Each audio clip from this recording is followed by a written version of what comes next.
All right, so last week we designed the head for our character. This week we're going to be focusing on shading.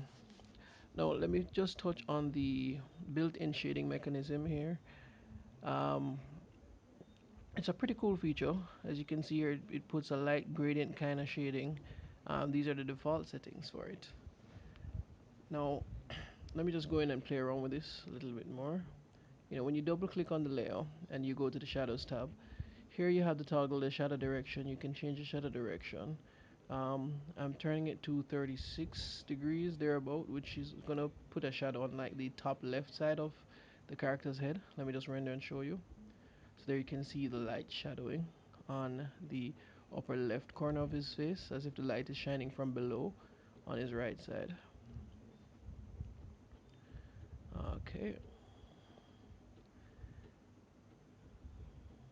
let's.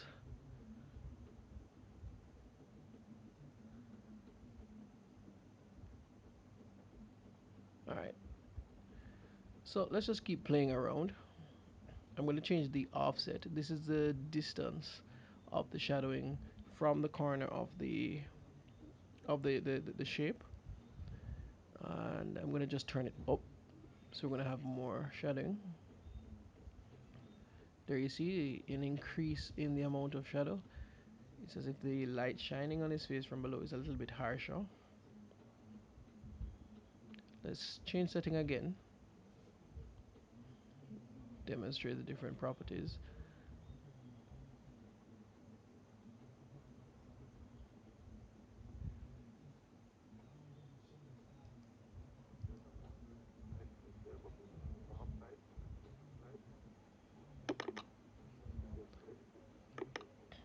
So this time I'm going to change the blur.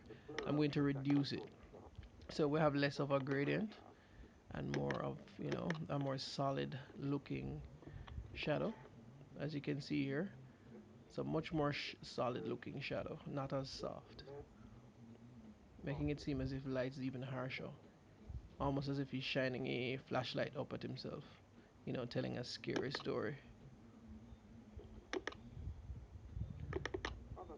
Alright, so let me just show you what the contraction does.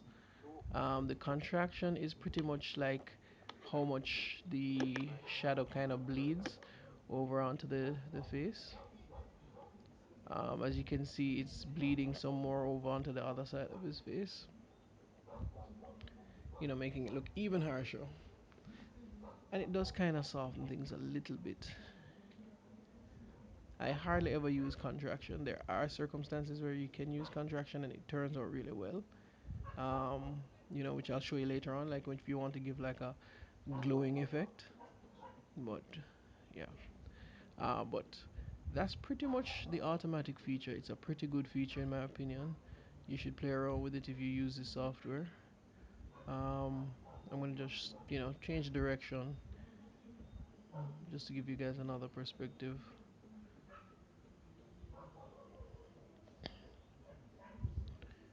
Lots you can do with it. Let's try another setting. Let's reduce the contraction, and I'm gonna choose a yellow. This will kind of give us the effect as if the sun is glowing, on the side of his face. Ooh, that's a bit harsh. That's almost as if he's looking at gold or something, like you want to exaggerate that he's opened a chest of gold and it's gleaming up at him. Let me just change the direction of this.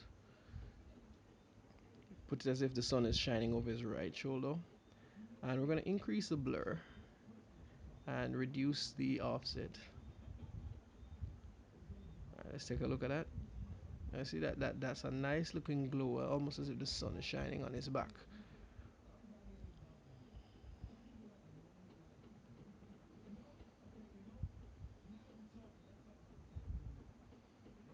Now let me just increase the contraction, just to 3 this time. I don't know if you can see how it's kind of bleeding over onto the other, you know, a little bit further towards the center of his face. It gives a nice little glow. Anyway, I think I'm going to turn. Well, you also have the inner glow, but or I should say outer glow, but I hardly ever use that. Sometimes you want to do that if you want to like either cast a shadow on the wall or you want to make it look like he's has like some kind of outer glow or something if you change the color of it. But barely use that. Let me just turn off all the shading. Now I'm going to do a manual version of the shading, which this will give you a more cartoony look, which I like. So you might see me use it sometimes. Sometimes I don't use it. It just depends on what I think the job calls for. Sometimes it's simple is best. So let's just mess around here. Show you guys how this is done. Now, first thing I do is get the add points tool over here on the left side on the tools menu, and then I'm just going to draw some lines, kind of figuring out how his face curves. Pretty much the light is coming from the right side, shining towards his left. So he's going to be casting a shadow on the left side of his face. And he's a round guy, so we're making the shadow a bit curvy, curve with his cheeks. Oh no, let me include the ear.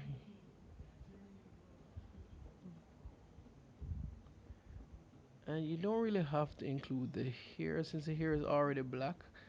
So, we're just going to focus on the skin.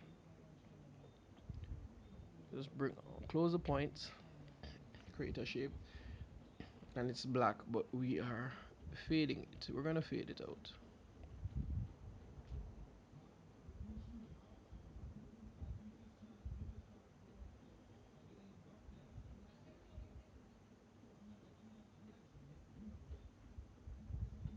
Okay, not sure what I'm doing here. All right, so I'm going to change the opacity to 30 so that we can see his skin, and that's going to give a nice little shading effect. There are two ways to do this. Well, I think more than two ways, but two main ways to do it. Let me just sharpen the edges so that the shading falls within his face, and we're just going to adjust the points, make sure that the the shadows are constrained to his face.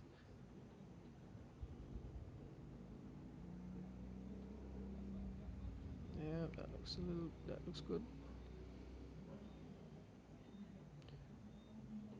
Just want to make sure the points don't fall off the face because then it's going to be very obvious.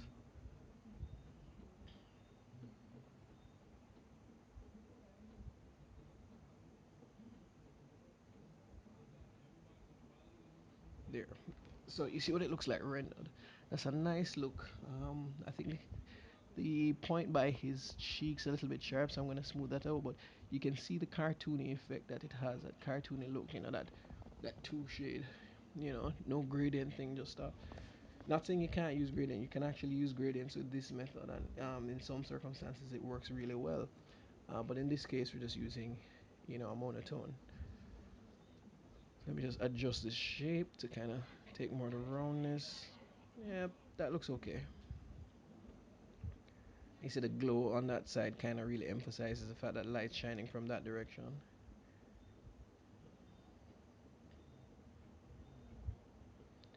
Alright, so I'm gonna create another shape, and what I want to do is I want to add some more shading. I think I might show you a different shading method here, but I want to just add some more shapes to add some more shadowing, because we could do some more with the shadowing. We could do some shadowing for his eyes, nose, um, anywhere that we think shadows would form. I mean, you don't have to go overboard, but sometimes adding a little bit more than one kind of adds to the effect.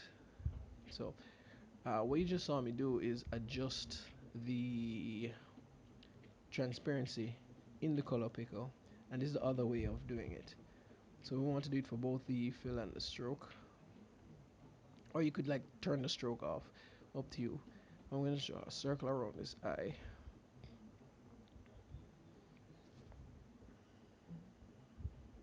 Actually, no. I'm going to actually draw it with the add points. That way you have more control from the get go instead of having to shape it. You know, um, what's the word? Mold it or whatever you want to call it, sculpt it. So anyway, I'm just going around the eye, going around the nose bridge because your eyebrows form a ridge and that blocks some of the sun. So that's why your eye will get a little bit of shading. This might be too much shading and I can see this stroke, so I'm going to have to go back in and adjust the transparency of the stroke or probably just turn it off. Um, yeah, I'm just turn it off.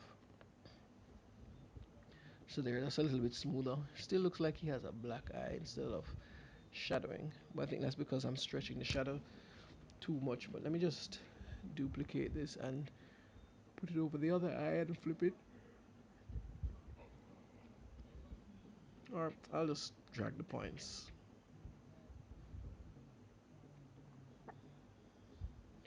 And the nose is above this layer, so that's why you see the shadowing going behind the nose. So don't be too surprised. Just reining in the points here.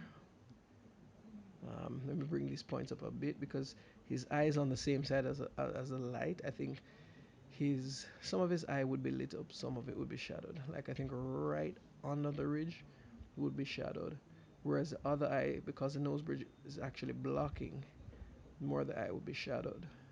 Um, this looks okay, but I think it could look better. Let's. Hmm. Yeah, this could look better. We're going to adjust the shadowing on his right eye for sure. Bring it up a bit more because really and truly, because the light's on that side of his face, some of it is going to get on the eye. It's just really right underneath the eyebrow that would get the shadowing. I mean, it's not a rule of thumb thing. Pretty much, if you study art and you study light, I'm into filmmaking, so I study light a lot, so I kind of understand where the shadows would fall, and you kind of get it with practice. You'll figure it out. Okay, one thing I forgot here is that when you kind of join two shapes, sometimes the overlap, you can see the line because when the two shapes collide, they kind of combine colors. So you're going to see that line as you can see right there. So we're going to have to try and get it as close as possible without actually touching. Nah, you know what? This is not going to work. It's way too much trouble for what it's worth. So here's what I'm going to do.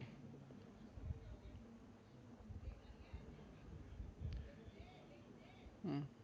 You're not seeing the lines that much, but I can tell that it's there. So I think what I'll do is delete this shadowing and just use the shadow on the side of his face and probably add more points and stretch it over. So it's just one solid thing.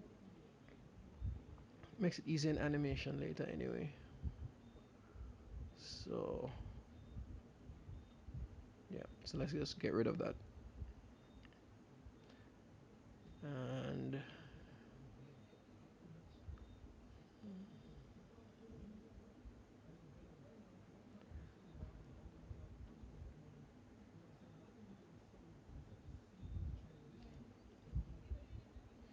all right, so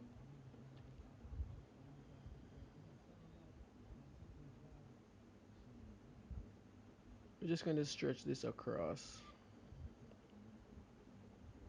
cover the whole eye. That looks good. I like that.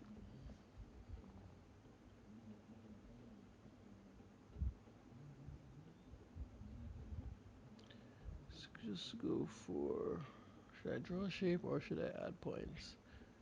Uh,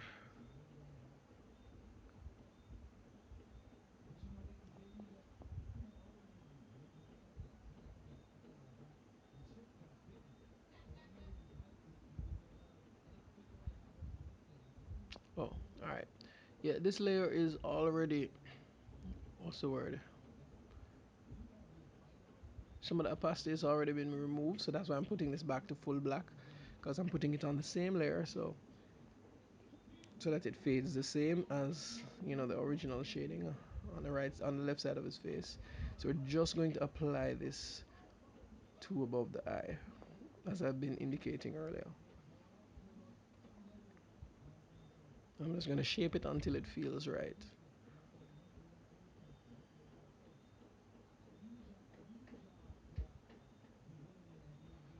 That's not bad. That's not bad. That little part near the nose should come down a little bit more. Yeah.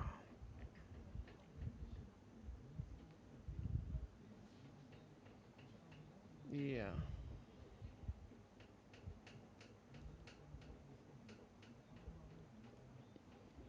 That works for me.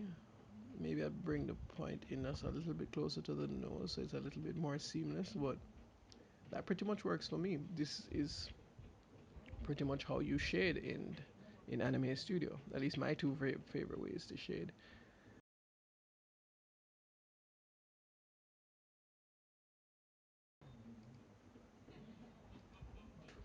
So next time we are going to be doing the body. So I'm going to show you how to draw a body in Anime Studio Pro and shade it. All right. So until next time, this is Nivek signing out. Nivek Pro Animations.